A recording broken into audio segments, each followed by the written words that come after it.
This video demonstrates how to set up email signatures in Sigsync.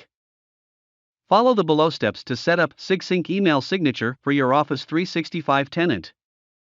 Register Office 365 tenant. Create signature templates. Set signature rules. Configure Exchange Online connectors. Add SPF record. As a first step, you must register your Office 365 tenant in Sigsync to centrally manage your email signature. The tenant registration involves the below steps. Sign up with Sigsync. Authenticate using Office 365 Global Admin account. Select Sigsync server geolocation. For the detailed steps of Office 365 tenant registration, Register your Office 365 tenant in Sigsync video. Step 2. Create signature templates. Upon successful registration of your Office 365 tenant in Sigsync, select the Signature Gallery tab from the Sigsync dashboard. Sigsync provides hundreds of pre-designed templates that are suitable for most of the business. Let's pick a template from the template gallery. Now, you can use the same template or modify as per your requirement using the signature components. Create, Design, Edit Email Signature Template video for the detailed steps. Step 3. Set Signature Rules. Click the Signature Rules tab.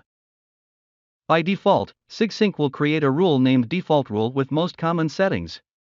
You can keep the default rule or create a new rule and assign the required signature template. Set Email Signature Rules video for the detailed steps. Configure Exchange Online connectors. There are 3 main steps involved in connector configuration. The first step is to authenticate using your Office 365 Global Admin account. The second step is primarily called Setting Sender Scope, wherein you will decide a single or group of senders to whom you want the email signatures to be allowed. The third step is to set inbound and outbound connectors rules. Select the Configure Connectors tab from the Sigsync dashboard. Select Server-Side Signatures and click the Configure Connectors button to proceed with the Exchange Online Connectors configuration. Configure Exchange Online Connectors video for the detailed steps. Add Sigsync domain to your SPF record to inform servers at the receiving end that our service is authorized by your domain to process the email. This helps in preventing mails to be marked as spam, junk, spoofing, or phishing by the receiving server. From the dashboard, click the SPF Records button and update the SPF records as per the instructions. That's it. Start sending emails from Outlook. Your email will be attached with the signature. Sign up with Sigsync.